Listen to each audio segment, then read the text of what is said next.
We are live. We were just laughing hysterically off the air, so that makes it a little different. Welcome to the Worst Golf Podcast. Everybody wants to be the best. We strive to be the worst. When a bad take is necessary, we'll be here to share it with you. I'm your host, JB, and back with me this week is Morgan. I'm here. Hi. She'll spend a lot of her time off camera, but not a ton this week. But she's here to keep me in line with all those buttons. Before we get started, if you're watching, this is shown simultaneously on, that's hard to say. It actually is. YouTube, Facebook, the THP website homepage, as well as the THP forum. Wherever you're on, like the post, subscribe if it's a place that you can subscribe to. If you're listening on Apple Podcasts, leave a review. It's not that hard. Like, hey, this show is the worst, or this show is great. Whatever you want to say. It helps a lot more than people know. It really pops up in people's feeds more than you know. We have a jam-packed show this week. Yes, we do. As you guys saw from the teaser, we are going to talk some tacos. Taco life is a real thing. Yes. And we're going to dive into that a little bit. We have a Grandaddy participant to announce. That was a really tough contest, and we'll get to more on that soon. But a lot of people struggled with the entries. And I don't want to say struggle. It was up to them what to do, but it was supposed to be YU. And I think some people tried either to be funny, maybe that's them, right, or to try to find the things that would be the thing that we wanted to hear. Yeah, see, that's always hard because people want to write like what you think they want, right? You want to hear. And maybe this time we should have gone to a little bit of depth of who was judging. Some of these people are not forum members, right? And so they were getting strictly the words. There was no names attached to it, so there was nothing there. But we're going to go ahead and jump into a lot of different things today. And I think it's going to be a fun show, but there's also some big announcements. We're also announcing the winner of the AeroJet driver last week. We are. Well, you are. Yeah, we just had that discussion. Yeah, we did. Who gets the camera on them to announce. Yes. So I'm going off topic right away, though. Oh, my God. We literally just had a conversation about this, too. So as you guys know, with the birth of this studio, we moved into a new place. That sounds painful. It's a big table. It probably would be. Go on. And I can safely say that all interior construction of this place is done. Yes. And For now. It's done. For now. But one of the things we did, and you're going to get mad at me for talking about this, is something I wanted to say because it's something you've always wanted and you finally got, which is we converted a dining room, a formal dining room, because nobody used those anymore. No. We walled it up and turned it into a giant walk-in pantry. We did. And you've wanted this forever. Oh, this has been my dream for like a decade. And maybe it's finally there, but it's pretty weird because it's outside it's right past the old pantry, which is now a storage unit. And I go into the old one every single time. I know, I laugh because I hear him walk and I wait and I hear him open that door because it kind of makes like a little squeak. And I laugh so hard every single time he walks in there. And then he goes, son of a bitch. But yeah, now it's a gigantic pantry that holds everything you could possibly imagine. And it has a fridge in it too. It has a fridge in it. So nobody uses formal dining rooms anymore, I don't think. No, and it was a really small dining room anyway. Yeah, it didn't even fit our table. Dining room. And the ironic part of it, maybe ironic, I don't know, is the place where other people, for an open concept house would keep a dining room table is larger and holds our actual table. Yeah, it fit the table better. So, not that anybody really gives a shit about this stuff, but no, we like to talk about what's going on in our lives, and that is officially done. Yes. Finally. I'll be honest, I walk in there all the time and I just stare at it. Yeah, I do. You can probably post a couple pictures up on the forum for those that want to see, just to kind of give them a gist of it. I get so happy. We call it new pantry now. I do. I call it new pantry versus old pantry. I don't call it anything. But, the other thing is the tech studio is basically done. Yeah, we got the TV hung. The TV is hung above where the build station is. We're going to have a lot coming up from that, including some videos, and we're going to do a guided tour of it and things like that. New mat is in place. Shout out to Indoor Golf Shop and the SIG Pro Softy, which is the greatest mat ever created. It's amazing. So cool. So we've been fiber built users for a long time. That's a great mat. I don't want anybody to construe this as, if I have a fiber built, I have to run out and replace. Oh, no, not at all. Although you probably should. Hitting off of a mat indoors can be kind of jarring on the joints. I use graphite shafts. It's not as bad. Right. But Tech Studio 2.0, after I reviewed the SIG Pro Softy about a year ago, I said in the future, and we'd already known we were building a new one, all mats will be this. Right. And we made that change. It is night and day when you hit off of it versus every mat I've ever experienced. you're standing, it's slightly squishy, but not to the point where you're like balancing. Oh yeah, And when you it's hit, stable. it kind of feels a little bit more like real grass. Like Yeah. it's really, really good. It's also less expensive than the fiber built, which I Is found it? kind of interesting. Huh. And as you wear out that hitting part, you just pop that part out, put a new one in, and away you go. Huh. We're going to jump to talking about simulators in a second, but I'm still talking about the mat. And I wanted to say, one of the things that I always found interesting with simulation golf is when you're hitting out of the rough or the sand, you're still hitting off of a grass mat. Right. So the Sig Pro Softy, in my opinion, has a way to yank that middle piece up and put a piece with larger carpet pile, something that simulates sand a little bit. And I've brought that to the indoor golf shop people. I have no idea if anybody's ever going to make something like that. It would also be a pain in the ass to pull it up every time you hit in the rough, which like for somebody like me is a lot. But I don't know that it would be that big of a pain. It's a really interesting concept to plop that out and get a little more dynamic real life thing. So it's something where I'm exploring because I might try to build one myself to fit in there, and I'll keep people in the loop. Switching gears a little bit back to last week when you weren't with me. I talked a little bit about the passion for the game. And I tasked people like, what is the passion? Because it's super hard to put into words. I don't quite understand. Well, passion is an emotion, and emotion is really hard to put into words. Yeah, I think that that's fair. And I have this passion for the game, even though I don't get to play a ton anymore. It's kind of funny. I was talking to a friend of mine about this. Since we've been back in Florida, I've played one round of golf in Florida, and it was only for 12 holes. Yeah, you don't play much here, but you've been playing on the road because you have to now. Yeah, so, you know, I don't get to play a lot, but there's this passion there. And somebody asked on the forum, is the passion for equipment the same as the passion for the game? Are they intertwined? And at first I was like, yeah, they're probably intertwined. And then I started thinking, I'm like, no, I don't think they are.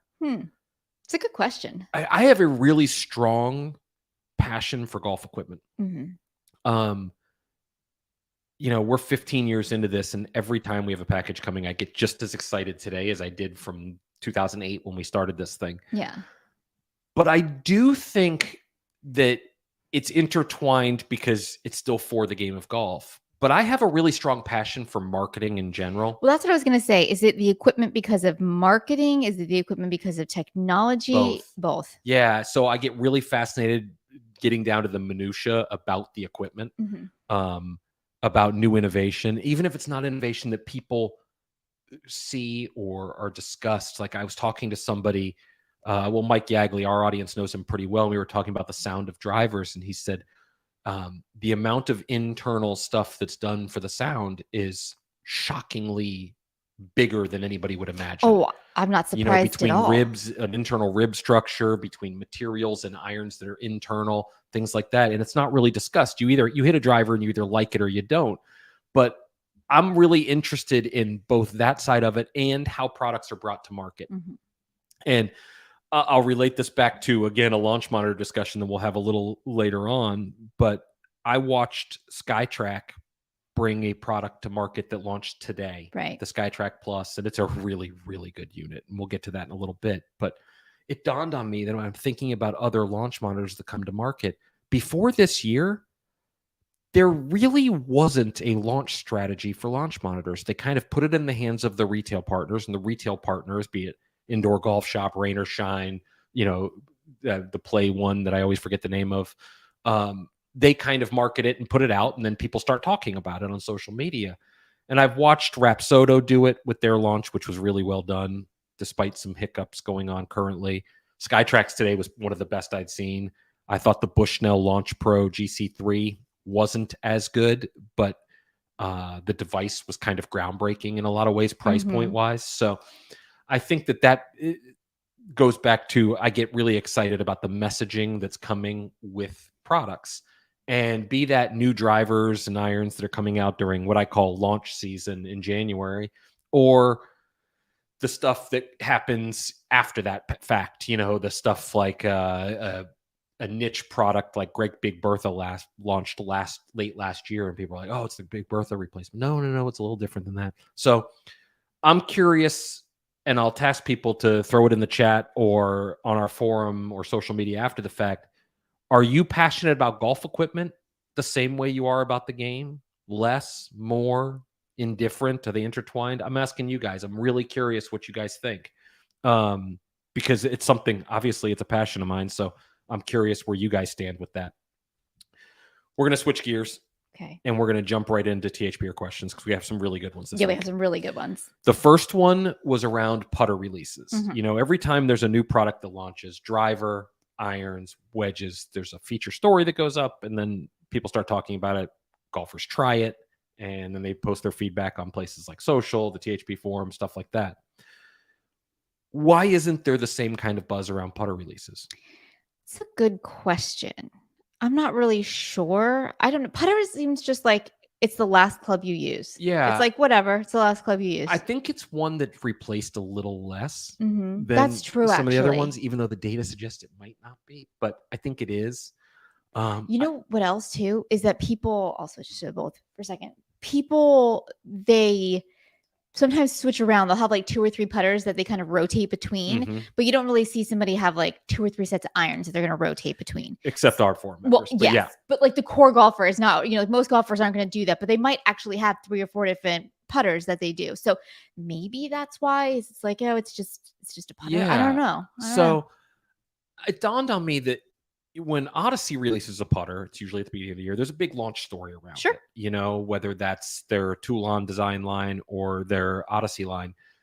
When some of the other ones don't, there really isn't a big marketing story behind it. They're just kind of there. Ping did a little bit with the limited edition stuff this year with the patent line. Scotty Cameron does in spots, but the limited release stuff is more like, here it is, because they know it's going to sell. I'm going to interject real quick because there's some comments coming through. Sure. And it makes a lot of sense with some of the things that people are saying, which like, if you think about it, like a driver, it's like, look how far you're going to hit it now. And even with like a golf ball, it's like how much further you can hit the golf ball. With a putter, it's like, you're going to hit it straighter. Like you're not hitting it faster. You're not hitting it farther. Maybe. That's not exciting. Yeah. You know what I mean? Like there's no excitement to it. Stability stories. Really? Sorry. Stability stories are not as exciting. Alignment stories aren't as exciting when putters are very personal and it's about looks and it's hard to convey feel and messaging. So I think that could be part of it too. Good thing the camera was on me as you yawn. I know. I made sure it was too. But we're curious what you guys think. Do you want more stories and features on putters? I thought that the last year Edel Golf with their fitting story was fantastic. Yeah. It really dives in. I urge anybody that is truly interested in the tech and putters to check out the Edel fitting, like a true Edel fitting. It's fascinating with the lasers and stuff. Oh, it's really cool. But I also think with putters, and we got this question earlier on the forum, like, what do you do to practice putting? Because I wrote, if you're just going out there and putting more, you're not really practicing putting. You're getting more repetition, but it's not really practicing. It's doing the same thing over and over and expecting different results. People fall in love with the look and shape of a putter, and they're reluctant to make a change there. I would agree. Even if it's not the best fit for them, whether it's because what they saw on tour, whether it's the miraculous, well, it feels right, so I want to play that. I think a lot of that feel stuff is made up. And I think it's a comfort thing. Even if you were to go and show them this putter fits you right, and because of that, this is what you should use, there's a reluctance there. So I think that's part of it. But it's not as glamorous, it should be, because it's in a lot of people's eyes more beautiful and personal, but it's not as glamorous. Think of it like this, right? A putter is like a minivan, right? And a driver is like a sports car. But the irony being one's larger and one's smaller, and it's the other way around. But you understand what I'm saying. Yeah. I get that. It's more exciting to drive a sports car that goes really fast and then a minivan that's practical and serves a great purpose. But I mean, yeah, it's not. Every chicks dig the long ball. Exactly. Everybody likes to hit it further and straighter. And I get that. I'll say one more thing about the putter aspect. I tend to believe that most, we'll call them higher handicap golfers, tend to think they're pretty good at putting because the miss is so much more manageable. Yet the difference between make and miss and putting is so dynamic that a small tweak to a putter could make the difference in 5 strokes around. Oh, Easily. absolutely. You see it on tour all the time. Guys can hit, 2 fairways over, but they can still end up saving par because of their putter. Yeah. Going to the next THPR question, and this one's all about you. It is. During the show last week, I made mention, somebody asked a question about I was laughing because of my response, and I kept posting it over and over again.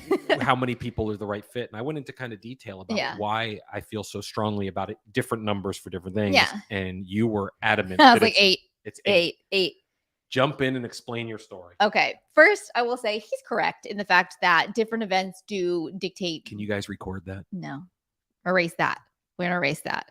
But no, like, I do agree that different events do kind of. Somebody just wrote in the chat, I'm cutting you off. Yeah. And I couldn't see their name. It says you can pick up more ladies in a minivan than a Ferrari. No, you can't. I mean, you can fit more ladies. You can fit more ladies in it. You're not picking them unless up. the ladies you're picking up are your children. Unless you're trying to go on a date. Yeah. We saw that on live PD or whatever the other night. They don't really like that. No, that's called putting chloroform on the floor and saying, sniff this towel. Yeah, right. It's not good. Anyway. Okay. So my thought process behind the 8 is that I've said for a really long time, I think a smaller event is better. I just think that you get more one-on-one time, especially when it comes to having some sort of an R&D representative or somebody from the company being there. I think that you get a better bonding time with the other participants that are there. And I just think that it feels like, as a participant, like a more special experience, because you feel, I don't know how else to say, you just feel more special. From a organization standpoint, it is extremely, I backed myself into a corner with using the word extremely. Yeah. I did. But it's a lot easier for me to organize 8 than it is to, say, organize 16 people. With that said, I do agree that some events could go to 12. I don't particularly care for the 16. I think that's just too much. I think 12 really would be the max, but I think 8 is truly that sweet spot where everybody can have a good time and everybody can feel really special and get their one-on-one kind of attention and get that bonding experience, like I mentioned. It also sometimes, when it comes to food and beverage, when I'm organizing that, it sometimes opens up more opportunity, because they sometimes will have, especially in the Dormy networks, they'll have special menus that I can do actually for the smaller groups. And that's actually coming up in an event coming up soon. I'm not going to say too much about that, but where it's not even going to be in the main dining room. Oh, yeah. And that can't happen if there's more than 8 people. So that is correct. I'm just putting that out there. That's a good thought on it. And like I said, I like the 8. I think that sometimes, you get companies that want to have 3 or 4 people there. It spreads it around a little bit. I agree with you. I do. Like I said, you were right. But I still think hit that record button, folks. I still think 16 is too many. Moving to the next THPR question: what changes in the last 15 years are you most proud of? And I put a lot of thought into this. Probably too much. The first is, like, if you go through the timeline, there's so many. The first was moving from big tour van to little tour van. Yes, was a dramatic change for us for a lot of different reasons in terms of visibility. Right. The second would be, we used to get assistance with planning our events, and frankly, we just weren't happy with them. Mm-hmm. We thought they were good. They was great for just getting together people to play golf, but that's not what we were trying to do. No, I'm really glad, or I should say, I'm really happy with the way that we've started to really hone in on that, to make them the most unbelievable experiences in the world. So I would say that probably. There's a few others. Switching forum software was a huge one for us. I mean, it was one of the most stressful experiences. I literally was doing it in the car as we were driving. We were at an event and I'm like sitting there in the car trying to get everything switched over. That one was scary. Up there because I'm not a fan of the former software. It worked. No, but it was. As people who started this thing, website, forum software, and everything else, we weren't really forum people. So I didn't even know what a forum was. You learn kind of on the fly. So, part of that stuff was up there. I think, if we go back 12 years, I think we had the first golf podcast. It's kind of weird to think about that. We went away from it for a while, and all these others. We were the first at a lot of things in golf. The interviews with, R&D people, bringing golf video to the real thing. I still remember what was the LPGA person that I interviewed. She's like 7 feet tall, and Suzanne Pedersen. She scared the crap out of me. Yeah. She was really scary. She was really nice, but she's intimidating, and she's tall. She's big. Like, not big, like she's just like she's a lot of woman. So there's been a lot of changes. In a nice way. Yeah, I can tell. So there's been a lot of changes, and I think we're pretty proud of all of them. They don't always work. No. But there's been a lot of changes. But we were first in so many things. First with now everybody with an Instagram account or a YouTube account has an RV that they're traveling around and playing golf courses. Yeah. And we did that a decade ago. Yeah. We were talking about this the other day. The conveniences that exist now would have made that so much easier. Oh, there was no streaming. You barely had mobile Wi-Fi when you were out there. You had to have a little brick to do it. You couldn't even hotspot, really. We have questions coming later about what my least favorite traveling experience was. Yeah, we'll get to that. And it's going to relate to the RV. Yeah, there was no... One of the things that was funny is there was no Uber. There was no transportation once you got there. No. All this stuff would have made life conveniences so much easier we might still be doing it. Maybe not. But, although I will say, and I've said it before and I'm going to say it again, I loved sleeping overnight in Walmart parking lots. I just thought that was great. And now you can do it at Cracker Barrel. Yeah, Cracker Barrel. Yeah, they didn't have that back then, but you can now. Oh, and I'm just going to throw this out there just in case anybody ever decides to go RVing.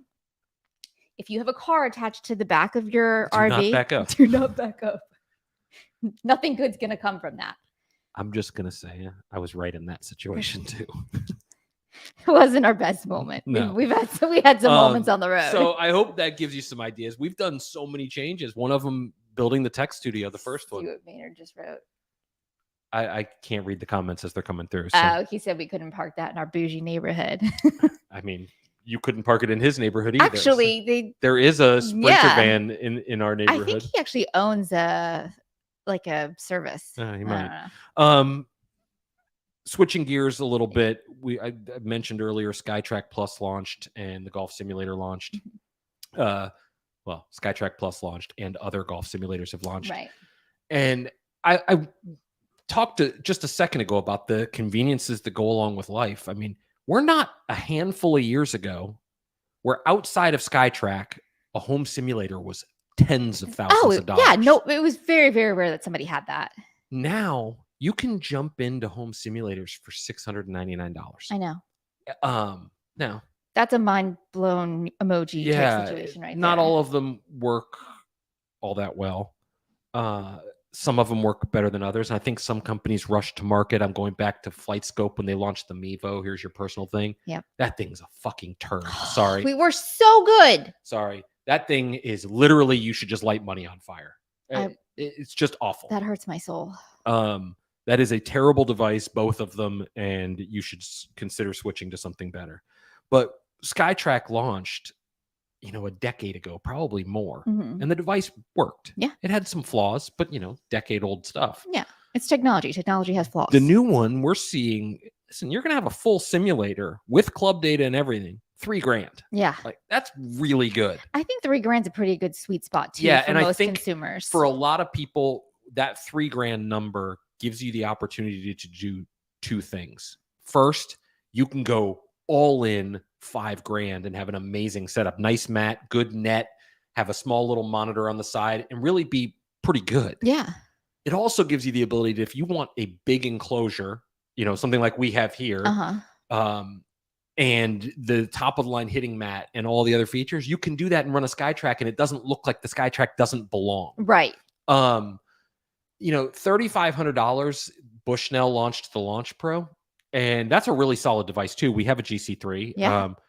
My issue with that one in general is that, I'll get into the differences coming up here in a second, but the subscription costs for that are rather high. Yes. And remain high. Yes. And that is a bummer. Yeah. Whereas the SkyTrack subscription costs are much, much lower. But the GC3, you can drop down on the range, get good numbers, good data, and things like that. So there is a little bit of a difference. Yeah, it's really a personal preference. It is.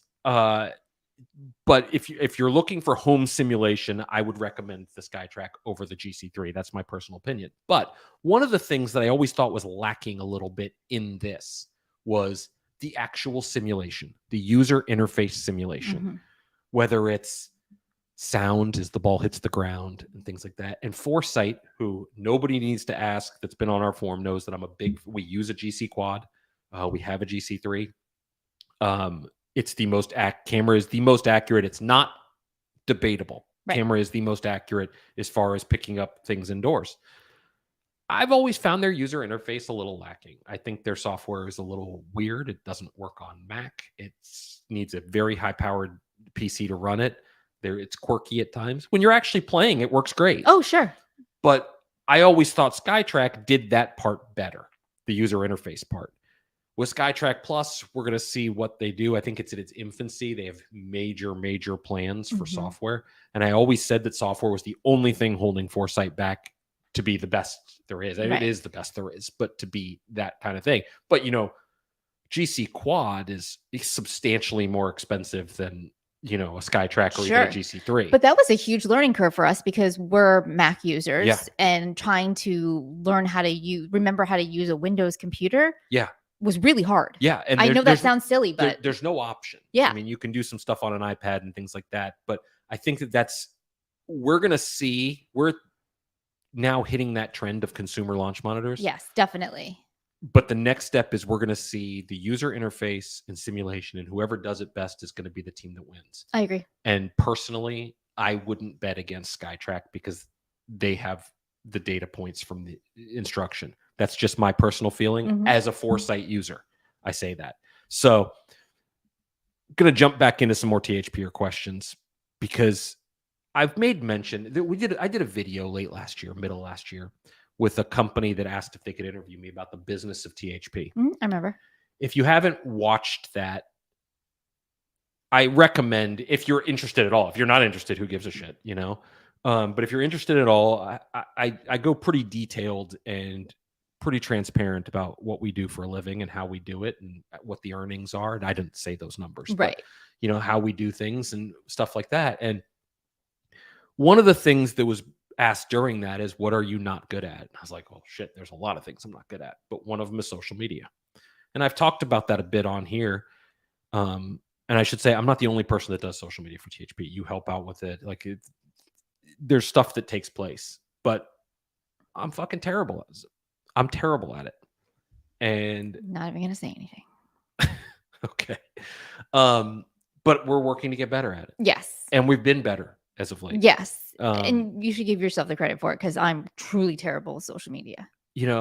Up a pretty substantial percentage on certain platforms, not up on others, but getting there. And we're going to make a concerted effort to be better at it. If you see our posts on social media, share them. Yeah. It helps help us out. It matters. Like them, share them, respond to them. If we take one of our social posts and post it on the forum and you're a member of that social media platform, respond in both places. Yeah. I'm not saying you need to. I'm just making a suggestion. It would help us more than you know. We're not good at it. And I can tell you at least one of them has shadow banned us in the past. I talked about that on that Business of THP show. Instagram did. We didn't do anything wrong. We put out a contest for a towel that had a picture of a beer on it. Oh, that's right. I remember. And they shadow banned our account for promoting alcoholic beverages. Yep. Well, that's not real. I mean, we weren't promoting alcoholic beverages. It was a clip art kind of foamy beer mug. Yeah. And because of that, we've probably been penalized 100% on followers. Oh, yeah. It was bad. From what we would have 80, 90,000 to a certain amount. And we're still not quite getting the reach we should be based on algorithm, but we're getting there. And we're going to continue to grow there. But our number one priority is always our website readers, forum community. And it always will be. And that's just how we do things. So this show is obviously on Facebook and YouTube and our forum and website. So we appreciate you guys following anywhere you'd like to. If you want to be involved in the super chat, however, you do need to be on Facebook or YouTube. Yes. They cannot post on the website and have it go to super chat. No. That'd be pretty cool though. Yeah, that would be pretty nice. But no, it doesn't work. They will not let us. Now, this one's going to go down the line for us because we've talked about this one a lot. So yes. A THPer asked your least favorite traveled area because Yes. we've traveled the country just about. Pretty much. Yeah. Yeah. There's a portion that I've not been to, but for the most part, yeah, we've been everywhere. Do you want me to go first? Yeah, please. Okay. So, and I read this on the forum. So it shouldn't become Switch this camera to you real fast. I want them to get a good close up as you explain this. Okay. So we have traveled a lot of places, but we had quite the experience driving down the I-10 corridor where we hit. For those that don't know, the I-10 corridor goes from the northeast side of Florida all the way to basically Texas. Yes, exactly. And were we driving? We were to driving Austin, to Texas. Yeah, we were right? driving to Austin. Okay. Yeah. In what was the time the big RV, 42 feet. Yes. And so we're driving. First, we go through Mobile, Alabama, which was interesting. Yeah. No offense to anybody who lives in Mobile, Alabama. I mean, I'm pretty sure that ship is sailed. No. It was just the area that we were in was interesting. And then we got to the Biloxi area. That's where things really went bad. Because we stopped to get gas, right? And maybe when you were pulling out, you hit. Well, no. So let me explain the story. You can go back down the line. Okay. There was a car coming in towards us. Right. And we had to turn out. Right. And we're a behemoth. Yeah, we're massive. 42 feet. Yeah. I had a choice of hitting a little cement pylon like or the hitting yellow things. Yeah. or hitting a car. Right. And I chose the pylon. Right. Which I don't know, looking back, if it was the right choice. Probably not. And it wasn't major damage. It was one of the outside doors was right. busted. Now you can go back to you. Okay. So we're like, okay, it's not great, but it's fine. So we're driving back down. And then all of a sudden, we hear a noise. We're like, what is that? And it was the door flying down I-10 because it flew off of our RV. So then we have to go get it. And we have to go stop at like an RV park for the night. Yeah. Call like a mobile whatever person to come because we have to get it fixed. So this guy comes. Let's just say that he was everything that I would picture. Yeah, I'm just gonna not. That's all I'm gonna say. And so he's there, and he's trying to weld the door back on. He reeks of cigarette smoke, and he was there for like 5 hours because he was yelling at his lady. If you remember, having like a screaming match with his lady about something. I don't know. He reeked of booze and cigarettes. And his holding holding a welding torch. Yeah, holding a welding torch with his like ripped up wife beater and like one tooth. And he it kept was talking, like, and I couldn't understand a word he was saying. it was, and we were just like, please, for the love of God, get us out of here. Like it was not good. And then we keep driving, and finally that gets welded on. Not great, by the way, but enough that we can continue. Then we get to New Orleans. And those roads are just atrocious. Yeah. And that's not their fault. That was Katrina and things just never got fixed. But then we were getting onto the highway. And do you remember they had like all those barricades? Yeah. And they were like creeping in. And so like it was barely big enough for like a regular car. Definitely not big enough for us. So like, let's just say that a couple of those barricades got hit. So slide this back towards the two of us. Okay. The moment with those barricades where we didn't hit any of them. No, we did. Did you hit them? You were driving. Well, then, yeah, I hit them. They got hit. She said, I'm 100% certain that these 3 states could fall off the map and nobody would notice. Yeah, I was like, I'm done with this area. We're never coming back. I have 2 takes on this subject. I feel like there was more too, but I think I blocked it out. You probably did. I think I did. The first is, do you remember when we got to the RV place in New Jersey? We pulled in and pulled right back out. And just said, keep our money. We're done. Pretty sure they were cooking meth over there. Yeah, like every RV had aluminum foil on the shades. Yeah. Like New Jersey was an interesting place. And then we got to Austin and I was driving, didn't know it was hilly, going up the hill. Called hill country. I didn't know. Okay. I didn't know. Geography is not my strong suit. All right. We're going up the hill. Didn't have cruise control on. Oh, yeah. You got to have the cruise set on that. On a pretty sure pusher. We started going in reverse. Like the speedometer kept going. It was like 40, 35, 30. Like I'm hitting the gas, but like nothing was happening. Yeah. Like we couldn't go up the hill. I'm freaking out. I'm like, let's just say that was That was not a good trip. Yeah, that one was not a great trip. No. We had some great ones. We had some good times You on know, the trip. There was a trip to but Iowa that we absolutely adore. Is it weird that the other thing I remember from the Biloxi stop was we tried the new Domino's sauce? Yes, we ordered. we didn't have a choice. It was the only place you could order food Yeah, from in so that we area. ordered Domino's, and it was their new sauce, and we were like, "It's not that bad." It's not that bad. Shit pizza's still good. Yeah, pizza. exactly. The New Jersey thing was interesting to me. There's a couple of parts when you're dealing with Ohio that are really bad. I mean, every time we drove to Ohio, the tour van broke down. Remember? Oh my god, it was raining, and I had to hold the door shut. Yeah, that was the smaller one actually. Yeah, that was the tour. That was the actual tour. Yeah, and I had to put like a towel down by the door because the door wouldn't close all the way, and it was raining. And I don't think we've ever been to Ohio where the weather was okay. Like it was always really shitty weather. But to be fair, I've never been to California where the weather's nice either. But that's my other one is California. Uh-huh. I hate that state. Like I love the people, some of the people there that we work with and everything. Agreed. But like it's just everything is so backwards and just not right. Like everything about it. So those are my two. Fortunately, I'm not taking an RV to California. No, I'm not taking one anywhere because we don't own one anymore. No, but I would own one again. I know that sounds crazy. I would. Really? No, don't get it. Don't get any ideas. But I would. I enjoyed the experience. I enjoyed. Yeah, it's different than you want. Plus, we're the only two Jews in the world that own an RV. Probably 100% sure. Probably, but there were like I enjoyed a lot of the experience. RV community is a very friendly community, really helpful. Yes, and the modern conveniences that exist make it pretty easy. Yeah, agreed. So that's kind of some of the things that we can kind of share. And I have lots of other stories that one day I can share with people. Yeah, probably not publicly.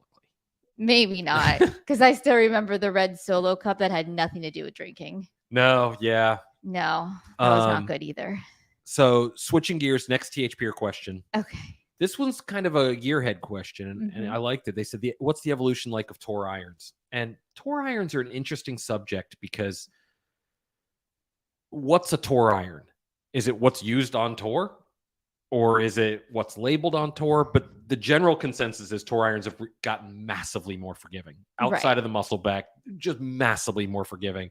I was talking to the person who designs Titleist irons, and they said, if you took our player's iron, the one that's in a lot of the bags of the tour players right now, it is more forgiving than their game improvement irons from just 6 years ago.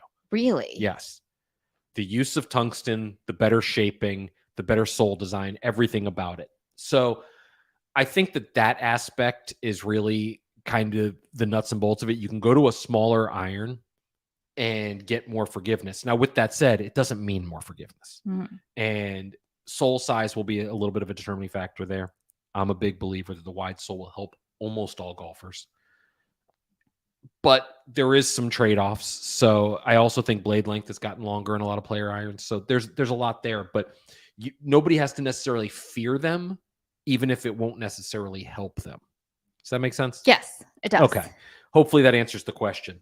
Let's jump to the AeroJet winner. Okay. Last week we had a contest. Pretty easy to enter.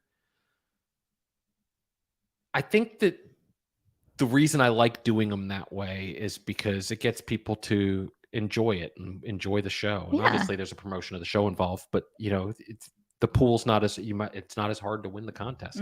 You have to watch a show. You ask anybody to do anything to win other than retweet and like or something like that, and you don't get as many entries. Yeah. So the winner of the contest, I'm using the name that they used as the commenter.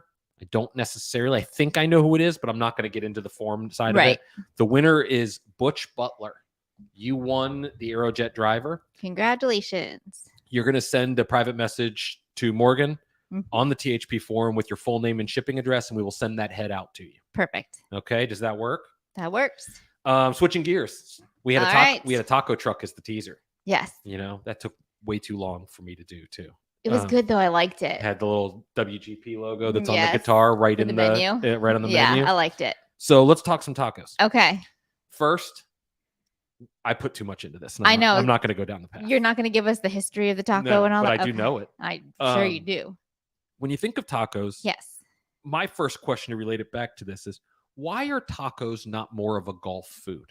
We talked about this earlier, and that's a really good question because it is kind of a finger food as far as being able super easy to eat. You can eat it quickly. easy to cook, so the grill could have it ready at the turn. Yeah. And I know, like in some regions, Southern California, in some parts of Texas, it is. In some parts of Florida, it is.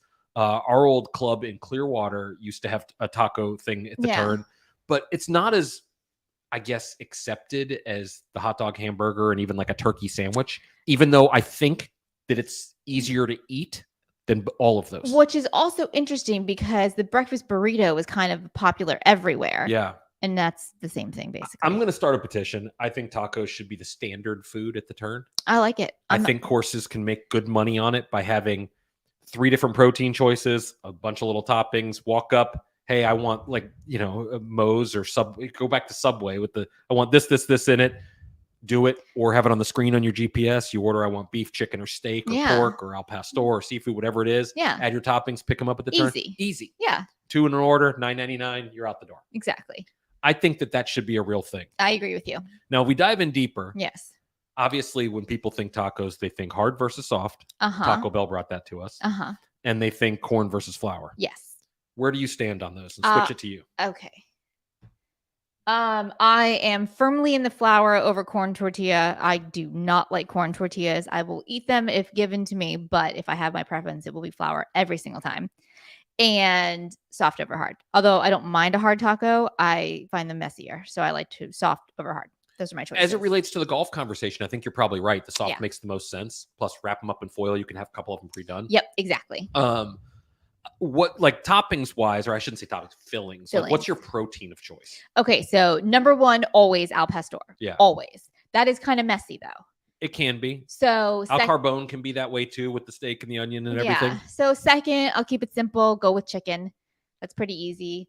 Boring. And then I really don't like. See, here's my problem with like a beef, not a ground beef, but like a shredded beef taco. I feel like it gets like stringy. Like it's too hard to eat. Love a good beef taco. I like the ground beef tacos. But I'll be honest, I'm good with like a plain bean taco too. It is funny when we watched something on the history of tacos. Yeah. How influential Taco Bell was in tacos being. Americans had no idea. Yeah. They didn't really know what a taco was. And Taco Bell, the founder, was rather instrumental in making that a mainstream food. Yeah. Super interesting. If you haven't seen that, it's on the History Channel. Oh, it's a great show. You should watch it. America. It's amazing. The Taco Bell one is absolutely fantastic. If I always have a choice, it's always going to be seafood. Yeah. Well, yeah. You know what? I'm really big into shrimp tacos lately, like blackened shrimp. So good. For me, I'm going to go seafood. But if not, give me pastor or carbone. Love both. I'm kind of an equal opportunity. My problem with a lot of tacos now, they take away a lot of the fillings and just cram a shit ton of slaw in there. Yeah, I don't want to feel like I'm flossing my teeth when I'm eating a taco. You hate slaw to begin with. I'll eat it in a taco. Yeah. I don't hate it. It's just not my favorite. The taco, if you're going to go like completely different, like a raw tuna taco, if you go like an Asian, yes, like that's so good too. So like, it just depends. Like pretty much you can put anything into a taco form and I'm going to eat it. Yeah. Because that just sounds amazing. I feel like a lot of people miss out because they're like, oh, let me just get the grilled chicken tacos. They don't really or like a ground beef because that's all they've always ever had. Or in that case, like they're Midwest meat potato. I just want a steak taco. Yeah. Like, explore a little bit. Fusion tacos are so good. So good. Oh my God. Ooh, like a bulgogi taco. I've had that before. That's really good. Bulgogi, for those that don't know, wow. What are you hitting down? No, it's the battery pack that keeps hitting the little thing. Bulgogi is a Korean beef dish. Yes, it's amazing. To die for. But yeah, there's a lot of them that I think we're going to explore. And I think we need to work this into a THP experience. We had tacos at Briggs Ranch. At the turn, for those that don't know what Briggs Ranch or didn't follow, there's a taco truck where you can pretty much choose what you want. Cool. It is so cool. And the food is fantastic. And you got quesadillas there too. They did each day. It was taco, quesadilla, or slider. Oh. And you had a choice of a couple of proteins.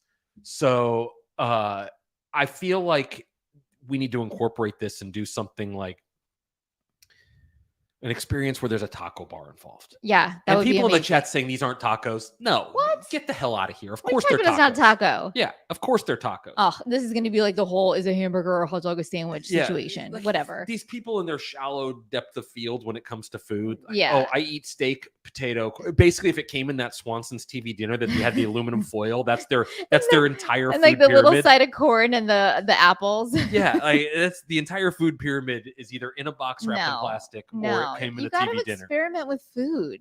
if it comes to the Hungry Man, you get the double portion, and then they had the little brownie in the corner. Like that's what these people. Although the brownie was good. Yeah, the brownie was good. Yeah. But like a THP experience where we work on a taco. Yes, I'm down with that. I feel like this needs to happen.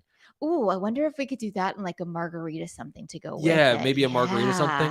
And anybody who's going to Briggs Ranch, the margarita's way, way better than ranch water. Ranch water tastes like shit. I've never had it. It's awful. I've never had it. People love it. I mean, it's no surprise I don't really drink, so. It's awful. Yeah. So I like it. I like this idea. We want to hear from you guys. Somebody, when the show is over, start a thread. Favorite tacos. Or no, that's a shitty title. Something like favorite taco protein. Yeah, I think we might actually have a thread on that. It's possible. Yeah, so we want to know what's the best protein in a taco. Yeah, because it doesn't have to be just chicken. There's ways to do it, or pork. Oh yeah, it doesn't even have to be meat. Like I said. Yeah, I think a bean taco is delicious. Actually. Are you Chris Fashal? No, but remember he recommended a place in Nashville, and I tried it, and it was really good. Was the best taco there. Yes, exactly. Yeah. So. You just don't know until you try. That's what I'm saying. You should always try something. You never know. I feel like if we're going to do a taco bar, we need to tap into our friend Chris Koski at Skytrack. Oh, yeah. He is like a taco connoisseur. He's a taco connoisseur. He knows his tacos. So I feel like this is going to happen. We're going to do a taco experience. Okay. Couple things to clean up before we get to what a lot of people are waiting for, which is the Grandaddy announcement. Yes. So we have a goat event. Yes. The Goat Cup. I'm actually wearing wrong hand over here. I'm so bad at this. It's really hard. It's just with the already there. It's the directions with the cameras. It's confusing. So the Goat Cup kicks off next week. Yes. Right now you can go enter. All you got to do is pick which team's going to win. Like literally just pick the freaking team. Yeah. And the prize 50-50 shot. The prize pack are awesome.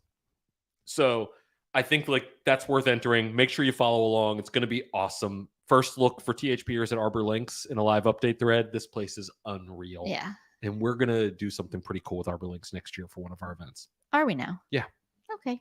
It's one of the ones that hasn't really been explored. No, I know. So, I feel like it needs a couple of events there. Tomorrow, yes, those on the forum can sign up to win a free shirt. A free trip. I haven't had coffee and caffeine in like a week. Liar! I made you a cup of coffee this morning. No real major caffeine. No.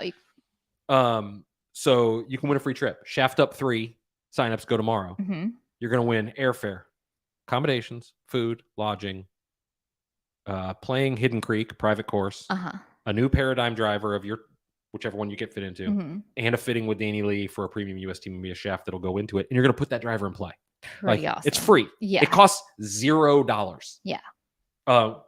Except maybe to join the Albatross Club, $34.95. Join the Albatross Club and the cost to get your golf bag on the plane. Yes, I'm not paying for that. No. But it's coming. It's going to New Jersey, ironically enough, after my discussion about New Jersey. Hey, when we finally found a good hotel in New Jersey, it wasn't bad, and their pizza's delicious. Pizza is delicious. The Italian little spots are pretty good. Somebody asked, can I have by shirt? I feel like they're not quite completely in the English spectrum yet, or maybe really old and losing their mind. It says, can I have by shirt? I don't know. Can you have this shirt? No, I'm wearing it. Maybe he meant, can I buy that shirt? I don't know. Maybe. It's from last year's Callaway lineup. I would check out Callaway Apparel. Remember, Callaway Apparel is different than Callaway. So check out the Callaway Apparel website. You might be able to find this one on Closeout. It's got little tears all over it, like my opponents in the Goat Cup. They look like little blood droplets to me. Little tears for my opponents this coming week. Okay. Off course tomorrow. Yes. For those that listen to the show, fascinating. It's got somebody who designed a putter and putter style who used to play on tour. Holds a course record for a place not too far from here with a 62. Like the guy can play. So you're going to want to listen to that. It's one of those things where, like people talked earlier, do you suck at putting? Yes. Well, maybe it's worth a change. Maybe it's worth changing something. Just throwing that out there. For those that are tuning in just to find out who the Grandaddy member is, we're not going to tell you. We decided we're just going to put it off till next week's show. Have a nice day, everyone. No, we're going to give that out, and I got to remember who it was because I can't find it on this sheet. Here it is. Okay. You ready? So the way this was done was rather interesting. Yes. We've done everything with the Granddaddy a little different this year. We let you guys nominate captain choices. We let you guys vote to choose the captain choices. Yep. You guys chose M. Maynard. You guys have been part of this contest and everything else this entire time. This contest was one that kind of mattered to me, and maybe I did a really shitty job of explaining it. I thought I did a decent job. You did a good job of the explaining question it. was super easy. Why you? Why should you be in the Granddaddy? Yeah. Almost knocked that over. I saw that. And I think I mentioned earlier, I think people get tied up with what do we want to hear. Yeah, I think that's... And I totally respect that. Listen, I would probably do the same thing. We just appreciate you guys entering. Nobody deserves this kind of thing.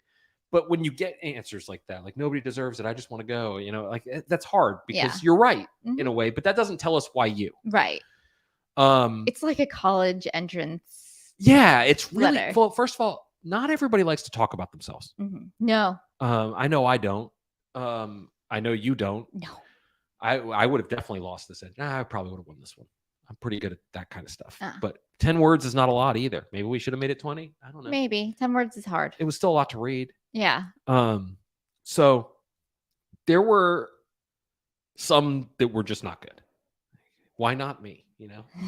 That's true. I mean, it's honest in some ways. It is honest. The biggest thing is it's really hard to judge it just as hard as it is hard to enter it. So the way we did it is we copied each entry and put it in a Word doc because I don't know how to use Excel and sent it off to the voters. I'm going to teach him one day. And then I chose. And I chose off the Word doc too because I didn't remember who wrote each thing. And the winner is a first-time THP event goer. Really? Yeah. That's exciting.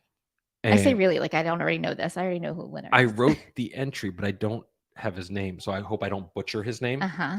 But I want to, I really hope that the way that these entries have come out. You were dragging this I know, on. because this one meant a lot to me. I really hope the way that these entries came out, they continue for the next contest because teaser, the next contest is coming up really soon. Okay. So not next week. We're going to have you follow the GOAT Cup, but the week after, and here's a little teaser. You're going to want to follow the GOAT Cup if you want in. Oh. So. All right. Just throwing that out there. But the winner, congratulations and welcome to Team THP, Just Brad. How would you butcher that, by the way? It's literally the word just and Brad.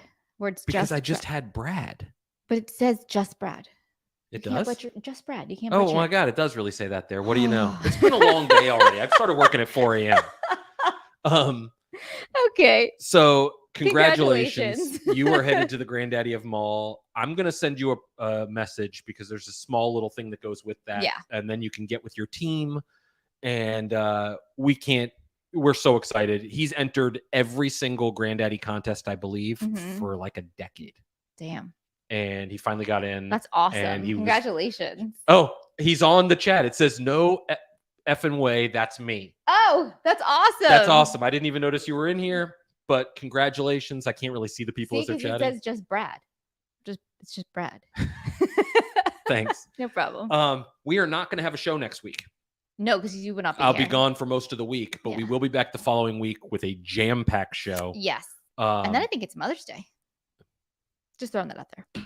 You can see your son is my son handling things well. Yes. He's on his perch sleeping. Yes. So thank you guys for tuning in. For myself and Morgan, we just want to say thanks. We've enjoyed doing the show, and we love that you guys tune in and join us each week. We're glad to be back. We are glad to be back.